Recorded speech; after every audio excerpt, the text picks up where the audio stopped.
Like when you get most tests, they're not functional, they're sedentary. So basically, this tests how well your body can deliver oxygen to your tissues.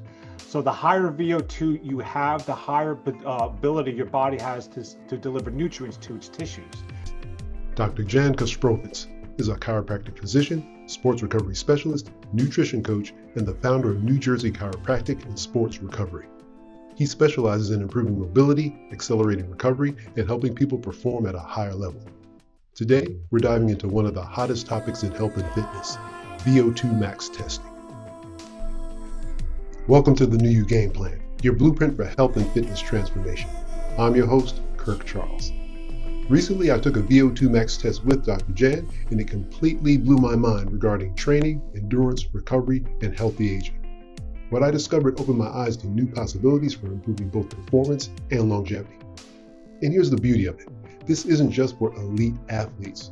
VO2 max testing can benefit anyone of any age looking to improve their health, fitness, energy, and quality of life. So let's jump in and pick Dr. Jan's brain. Welcome, Dr. Jan. How are you? I'm doing well. How are you doing, Kirk? I'm doing very well. Dr. Jan, tell us, what types of clients and athletes do you work with? I have two different populations of clients. I literally just got off the phone with a gentleman. His name is Will. Will's 58 years old. He's just retired, and basically he's looking to increase his health span. So he's actually started working with a fitness coach, and he wants to actually include some more precision in his training. So instead of just doing some exercises and basically getting on the bike or the treadmill, he wants to basically focus on increasing his VO2 max, but also increasing his metabolic health, which is pretty much his ability to burn fat for fuel. So if he could bring up his VO2 to a excellent level and also increase his ability to burn fat for fuel, he's going to pretty much prolong his health span because he's not going to be predisposed to getting chronic diseases. The other Now, part, go ahead. I'm sorry, is VO2 max a part of your metabolic health, or are they just totally distinct? Well, yes, the VO2 max is it's a test of your cardiopulmonary system. It's a functional test. Like when you get most tests, they're not functional, they're sedentary. So basically, this tests how well your body can deliver oxygen to your tissues. So the higher VO2 you have, the higher ability your body has to deliver nutrients to its tissues. Even if everything else is unhealthy, you're a smoker, you're overweight, if you have a high VO2 compared to somebody who looks the same way as you do with the same lifestyle, has a lower VO2, the person with the higher VO2 is going to have a less cause of mortality from chronic diseases and even accidents too, because their body can deliver more oxygen and nutrients to their tissues. So you definitely want a high VO2. The second thing also is a lot of muscle mass. And the second population of people I work with are athletes. So a lot of athletes, for example, I have a lot of athletes come in and they have really big VO2s. They have big engines. And that's what a VO2 tells us, how big your engine is. But in many cases, their fuel tank is really small. So I try to explain to them, like, you want to think of a pyramid. A high VO2 is a high peak pyramid. You want a wide base. That's your fuel tank. Because if you have a big engine but a very small fuel tank, you only have enough fuel for about 20 minutes, then you got to refuel. But if you have a big fuel tank, which is your ability to burn fat for fuel, you kind of have an endless fuel source as well. So the lay population that's trying to increase their health span and prevent chronic disease, and athletes who are trying to get an edge by precision training. Question for you. You're saying you want to have a big fuel tank where you're burning more fat. Yep. So what is the optimal body fat percentage that you should have? It's not necessarily body fat percentage, although that's important as well, because the thing is, body fat percentage is important because if you have too much body fat, the place that you store body fat is under your skin. Once that depot of body fat storage is taken up fully, then the body starts laying down fat in between the muscle fibers, which is not good. Then if that gets filled up, then you start getting fat around your organs. It's called visceral fat. And that's where there's things called inflammatory cytokines exist, and you get chronic diseases and cancers from that kind of fat. But that's different than utilizing fat for fuel. By being able to burn fat for fuel, that's the ability to, like, I have some athletes that are sprinters, and they're like, why do I need to do zone 2 or this low heart rate stuff? Well, if you can't burn fat while you're walking and you're only burning sugar, then you're burning your fuel source for your event. So through like daily activities, like me and you just standing here or sitting here and talking, we should burn no sugar. But there's a huge population of people that basically they're burning sugar all day because their main fuel source is sugar and carbohydrates, and they have no ability to burn fat for fuel. And when they do exercise, they get tired quick and they crave sugar as well. So it's all about slowing your heart rate down, doing things at a lower heart rate, doing walking, doing rucking. Low heart rate activity will stimulate that fat burning engine, which will allow you to go ahead and burn fat without having sugar in its place. Would you say that there's a percentage, or do you know what the percentage of people or athletes who are burning predominantly sugar for fuel instead of fat? Well, last year I've probably done about maybe 200 VO2s. I'd say at least 60% of those people were basically had an inability to burn fat on its own. So they had the ability to burn fat, but they were also burning a little bit of sugar. That's important because every time you burn sugar, you're burning fat, you're burning sugar, which creates inflammation. When we did your VO2, if you don't mind me sharing, you're a fat burning Sure. machine. So basically, you are burning fat almost the entire time. In fact, the gentleman who beat the marathon record, he did the whole thing in zone two, burning fat the whole time. So by doing this, he created no inflammation, he had no pain, and he finished the marathon with a smile on his face. Compared to people who are basically getting through their daily activity struggling because they're burning the wrong fuel source. So if you're burning sugar all day, you need to refuel all day, and that creates inflammation.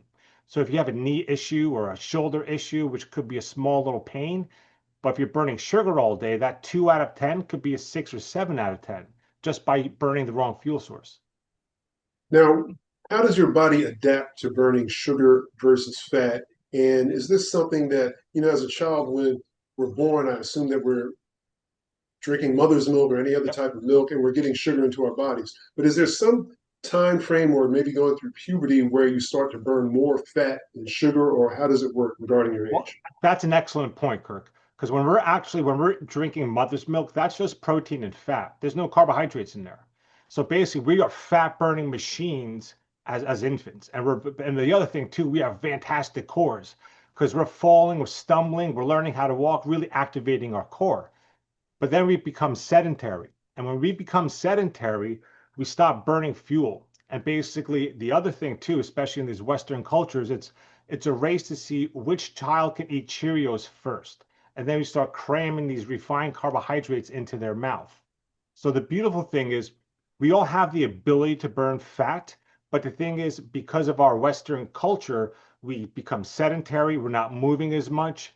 And then what we do, we play some pickup basketball, or we do some like high intensity activity that we're trying to burn calories and we're trying to burn calories, lose weight, but that's the inefficient way to do it. So the best way to do it is to basically you get a VO2 test done, which is going to tell you precisely if you're a fat burning machine or if you're burning a lot of sugar, and it tells you exactly at what heart rate that you're supposed to be burning fat in.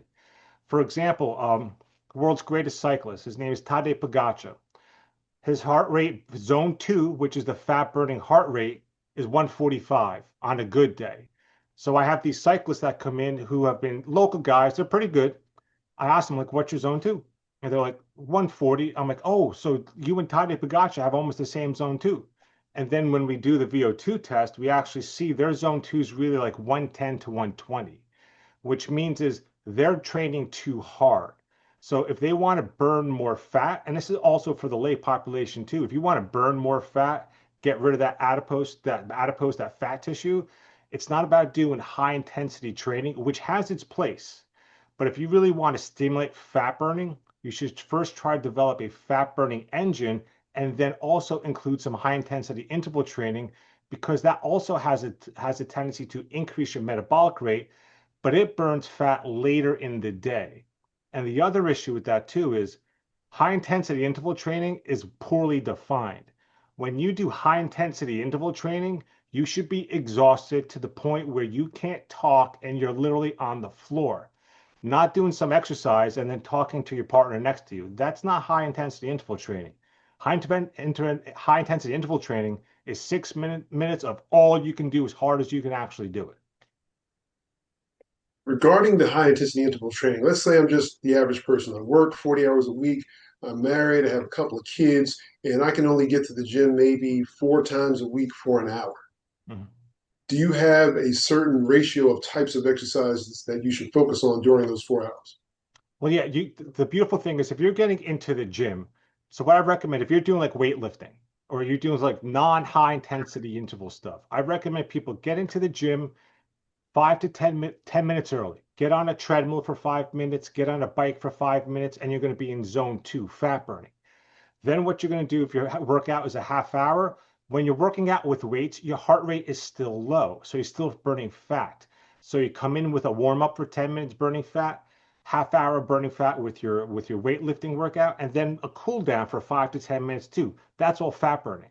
But the beautiful thing is you have to get some high interval training as well, high intensity interval training. And you could do Tabata sets, which are basically fantastic to do. So what you would do is very simply, I recommend people doing on something controlled, like a bicycle, because this way it gives you stability. You could do 10 seconds as hard as you can actually ride, and then 10 seconds do no activity. 10 seconds as hard as you can ride, then no activity. You do that about 8 to 10 repetitions. That will significantly increase your metabolism, but it's also going to increase your VO2.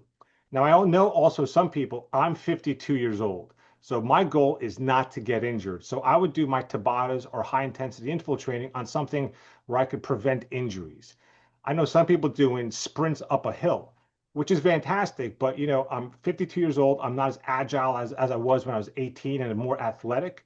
So going doing hill sprints will also work. You could run up a hill, then you walk down a hill, run up a hill, walk down a hill. But at the same time, you put yourself in a position to potentially get injured as well. So it's about cost and benefit. You want to make sure that you're going to get a good amount of benefit from it without getting the cost of getting injured. Just so we're clear, you said zone two a lot. How many zones are there, and what's the definition of those zones? Well, there's many different zones. It matters which company you're working with, what kind of exercise physiologist you're working with. I work with a company called Core, so they have 5 zones. I don't necessarily use their zones because I like to go into all the data and see exactly how your body, your physiology is working. So the zones that I give my clients are basically specific to all the data, which is a tremendous amount of information from the VO2. But there are some interpretations of having 4 zones. So zone one would be like your recovery, just going for a very easy paced walk, easy walk. Zone two is your fat burning zone. People say it's usually a conversational pace, but some people, when they do zone two, it's a little bit more intense. Then zone three is where you're burning fat, but you're starting to burn some sugar, which also creates inflammation. Zone four is where you're burning a little bit more sugar than you were before, just a little bit of fat. And then zone five is known as your VO2 max zone, where you're purely just burning sugar for fuel. And once you get to that zone, you may have about 30 seconds of fuel before you're finished. So you want to work all the zones. So your high intensity interval training is that zone, that 5th zone. But I also know some exercise physiologists that have 8 zones.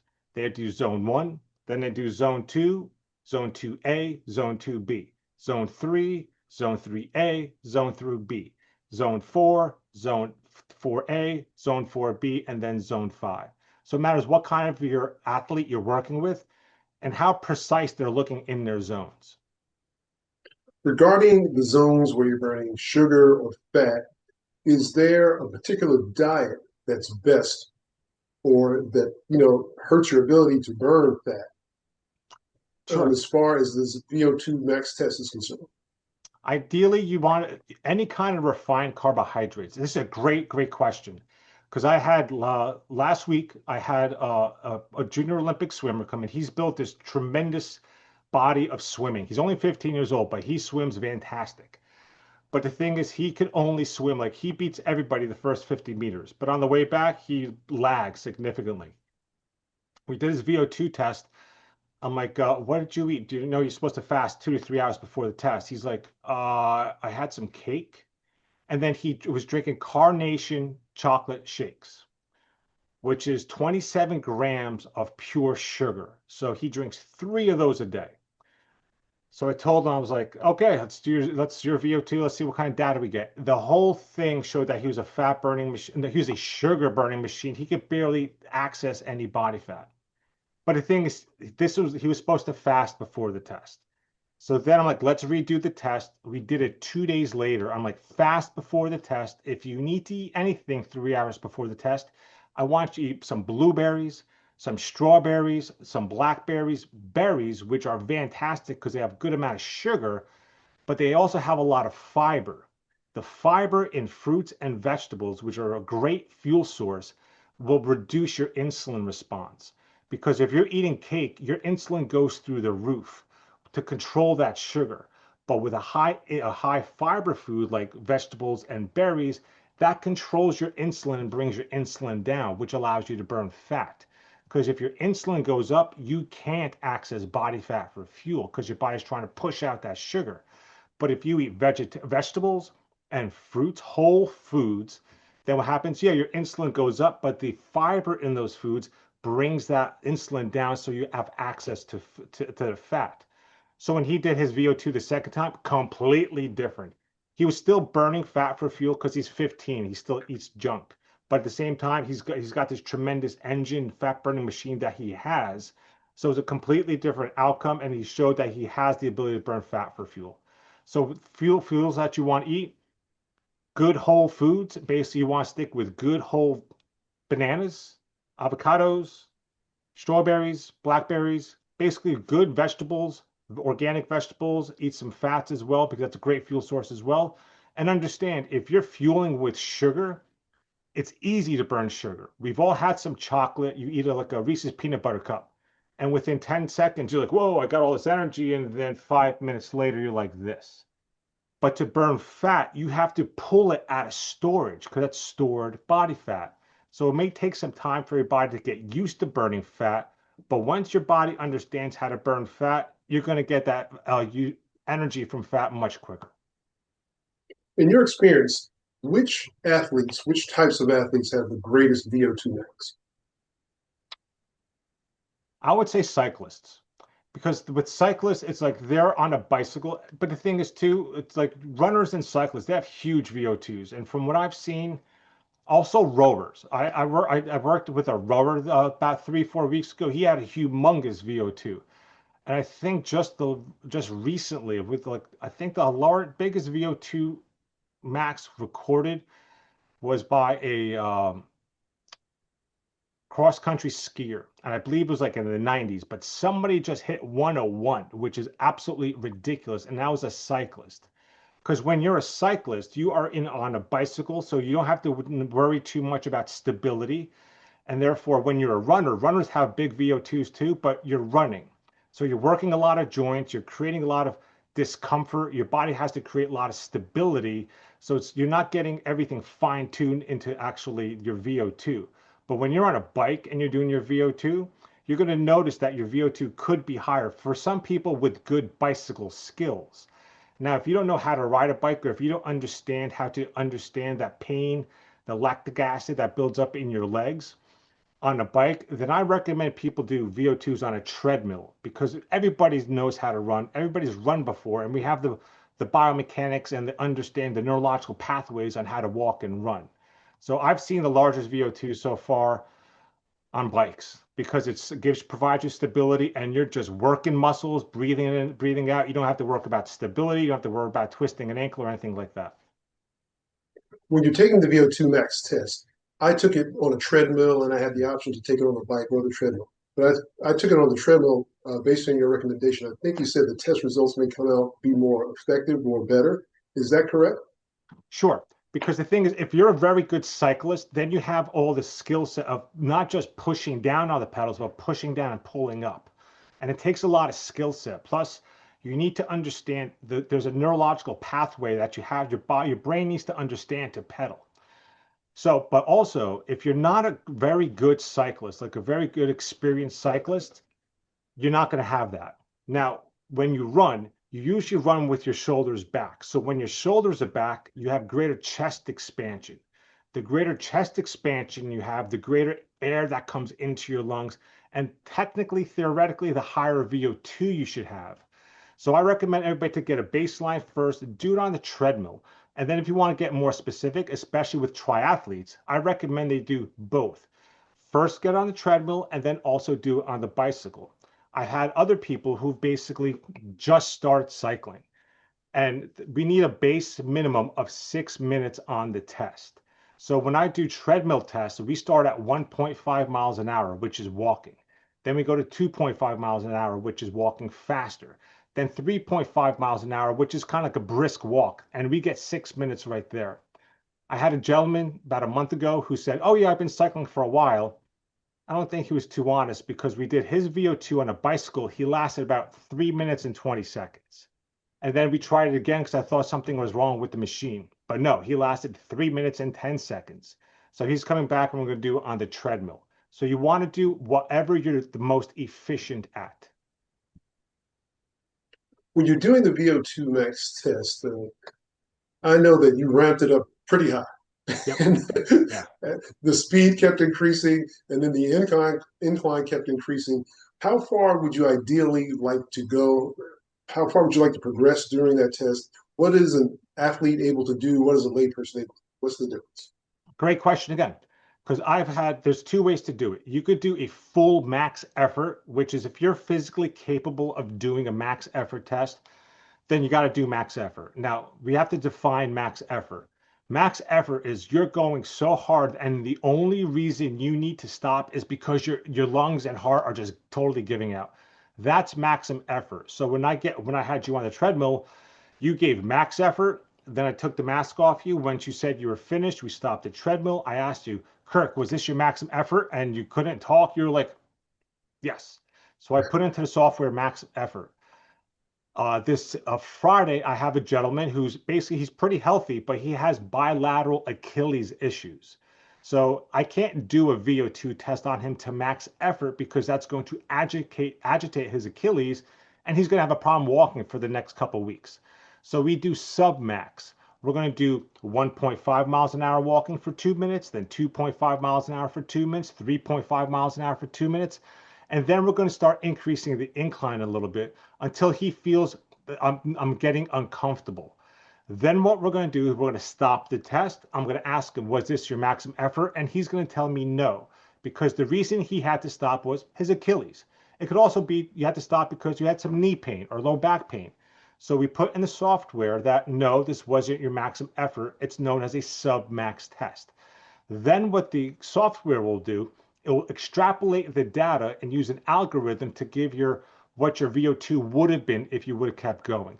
But the key is, as long as we get those 6 minutes in the beginning, we're going to be able to see that zone 2, your ability to burn fat for fuel.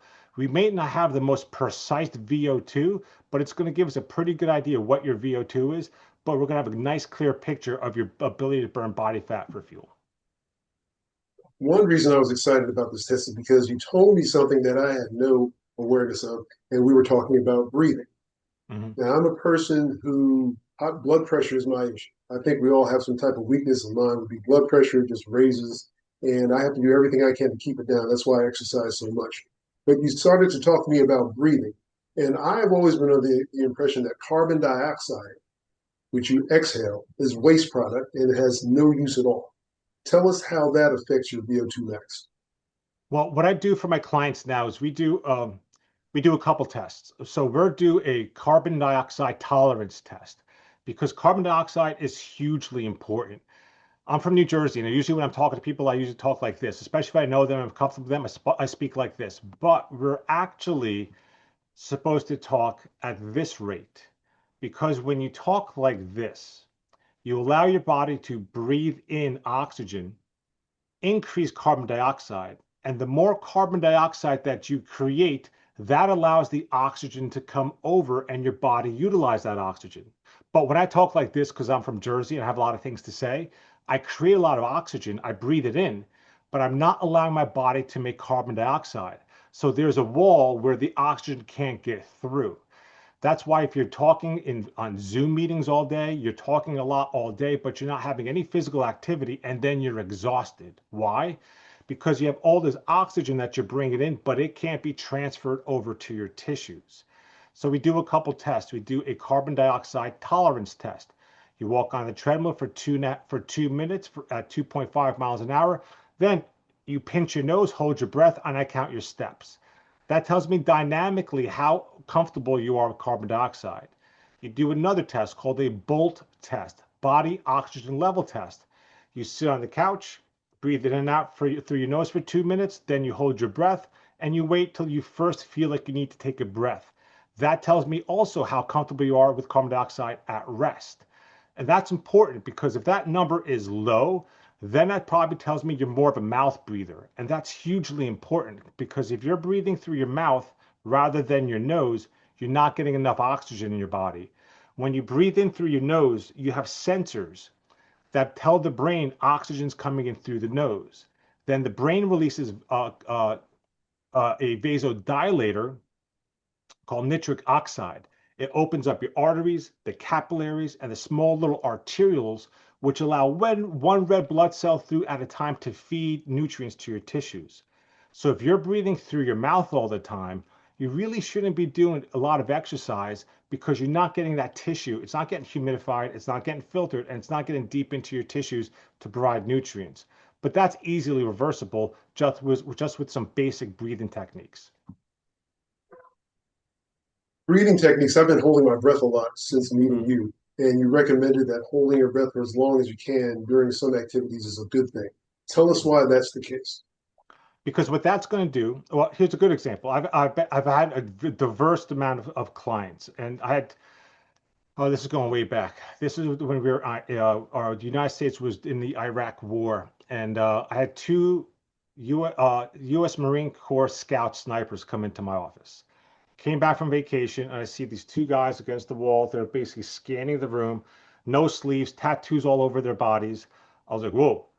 And my secretary was like, they're for you. I was like, okay. So I was helping them with some low back pain, and these guys were extremely intelligent, very calm, the most calm people in the most calm people I've ever met. I asked them, like, how do you guys stay so calm when you're out there? And they told me about a thing called box breathing. So by box breathing is something very simple. You breathe in through your nose for 5 seconds, you hold it for 5 seconds, you exhale for 5 seconds, and you hold that exhalation for 5 seconds. What that does, that increases your ability to increase the amount of carbon dioxide in your body, which not only does it bring your stress level down and brings your vagal tone down, your sympathetic nervous system to relax, but allows more oxygen that you're breathing in as well. When you're hyperventilating, when you're breathing too much, the doctors tell you to do what? Breathe in a bag. This way you're breathing in carbon dioxide.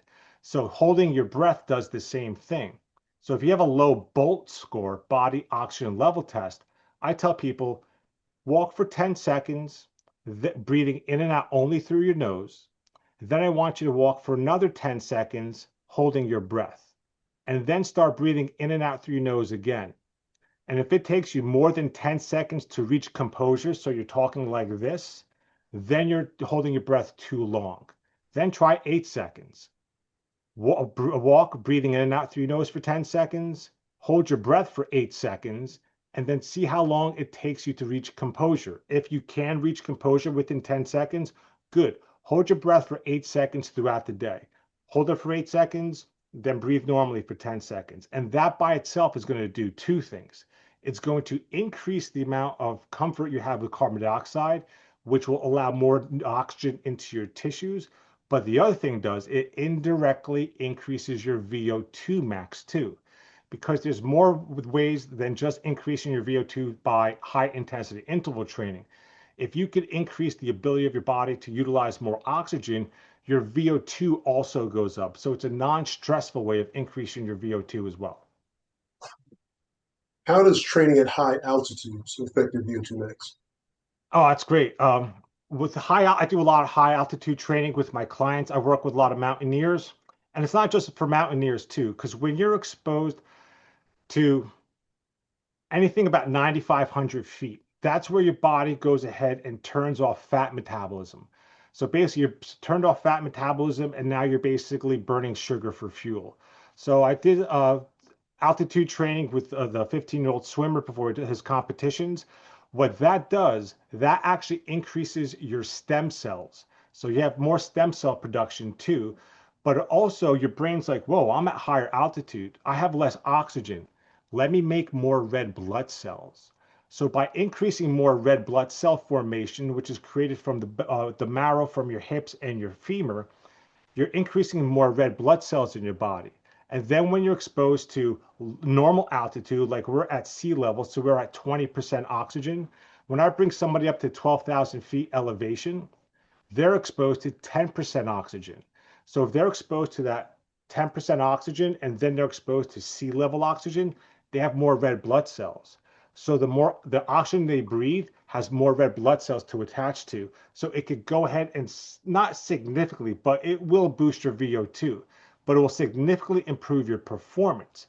Because if you could increase more oxygen into your body, then if you're running like a marathon or like a sprint, and your maximum heart rate is 160 beats per minute, or let's say 170 beats per minute, and you're running as fast as you can, and then you do some altitude training, what happens is basically you have more red blood cells in your body. So if you do your altitude training like 3 days before your event, what happens is you build up more red blood cells, which allow more oxygen into your body. So this way, when you go ahead and run that race, now you're going to run as hard as you can, but you notice your heart rate's only like 155, which means, whoa, I could run a little bit harder because your perceived effort is diminished. So it doesn't necessarily increase your VO2 that much, but it lowers your perception of how hard you're working because you actually have more oxygen in your body. Because remember, our heart rate goes up and our lungs are working more to get more oxygen in. But if you have more red blood cells into your body, there's more things to stick oxygen to deliver to the nutrient, to your actual tissues. You mentioned stem cells and you mentioned red blood cells. Are those the same things? Now, red blood cells, it's basically, so when you breathe in air, basically you have red blood cells. So basically red blood cells are, there's a barrier where you breathe in air, goes into your lungs. Your heart delivers deoxygenated blood near your lungs, and that oxygen actually sticks to hemoglobin, which is your red blood cells, and that goes over to your tissues and basically provides oxygen to your tissues when you're doing aerobic activity. Stem cells are undifferentiated cells which can turn into almost anything. So the beautiful thing about stem cells is basically when you increase the amount of stem cell production in your body naturally, if you have, for example, if you're a runner and you're doing altitude training and you have a little, like some, let's say tennis elbow in your elbow, by doing altitude training, you're going to be able to increase stem cell production. By increasing stem cell production, it goes around and basically fixes things in the body. So you might notice without any kind of therapy, whoa, my elbow's getting better just by doing altitude training. So increasing stem cell production. Also, a lot of people get stem cell therapy now, especially out of the country, because it works much more efficiently because they actually use your own stem cells. It literally regenerates tissues. It's a beautiful thing. I know people, I've worked on thousands of people with disc herniations. We get pretty good results here, but you go somewhere like the Panama or Mexico where they do very good high-end stem cell, you can literally regenerate tissue back, not 100% to back to where it was, but significantly better improvement than we do here in the United States. Regarding your heart rate, I'm 62 years old, and the formula that we learn as a personal trainer is you take 220, subtract your age, and whatever that number is, that's your maximum heart rate. Is that type of calculation accurate? For the general population, I would say yes, but somebody who's athletic, no.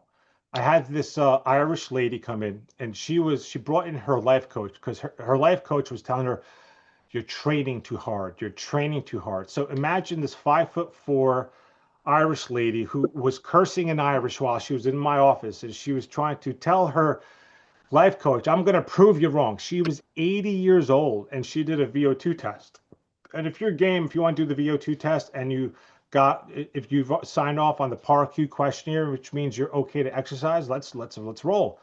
So we did the VO2. So if you do 220 minus your age and she was 80, basically her maximum heart rate should have been 140. She hit 157, or I think it was like 158. And then she got off the thing and she goes, "See, I told you." She didn't even want to know the results. She didn't want to know about her zones. She literally just wants to show her health coach, I got the 158. So, but here's the other thing too, is if you're on kind of some kind of medication and it's basically preventing your heart rate from going too high, that's a person you want to be cautious with doing a VO2. Like I have a patient who says, I don't want to go above 163 because that's as hard as I can push because I'm on medication. Well, that's when you stop. But the 220 minus your age, you also have to understand that's how they came up with a lot of zones. That is the methadone equation. I think that was done on about 2,000 high-end triathletes. So these are like high-end individuals. It all matters what your lifestyle is, if you're healthy. It also matters what kind of things you were doing when you were younger. Because I worked with some Colombian gentlemen. They got big bellies, but when they were younger, they were playing soccer in Colombia, which is at altitude, riding their bicycles everywhere. I'm like, these guys can have very low VO2s. They come in and their VO2s are outrageously high because it's kind of like a report card of everything you've done in your life. All right, Doctor, thank you for your time. And I have one last question for you. Sure. What are the top two things that we should be focusing on to be at maximal health, to be on a scale of 1 to 10, to be at an 11? Number one is VO2. That's without a doubt having a high VO2. That shows your body can deliver nutrients to your tissues. And the second is muscle mass. People try to use exercise to get healthy. Exercise is a good thing to do. You need to move. My whole career is all about movement. I can't be sedentary. I do have a genetic issue that I need to constantly move all the time to have a blood clotting disorder. So it's kind of lucky because I get to move all the time. But the number two thing, which is right under VO2, they're basically 1A and 1B, is you got to build as much muscle as you can. Because when you hit 30, we start going through a thing called sarcopenia, which is we lose 5 to 6 pounds of lean body mass per decade. So I'm sure we've all seen somebody like in their 60s who goes into the hospital for 2 weeks. They become emaciated, lose all this weight. They never get that muscle back. So you need to put on as much muscle as you possibly can, because having a lot of muscle is a much more efficient way to burn calories than trying to exercise every day. Because muscle is metabolically active, which means when you're at rest, it's constantly using calories. So the more muscles you can put on your body, not only is it going to make you stronger, make things in life a lot easier, but it's going to basically, it's your metabolic engine. So high VO2, big engine, and you want lots of muscle. Well, thank you, Dr. Jan. I greatly appreciate you educating and enlightening for this last hour or so that we've been talking. And it's been great for all of us, and I'm sure we're going to have a great year. No doubt about it. Thank you so much. Thank you, Kirk. I appreciate it. Thank you. I'm positive you found the information from Dr. Jan can be incorporated into your workout blueprint. And that's it for this week. Until the next time we meet, stay strong, because the new you is right there in front of you.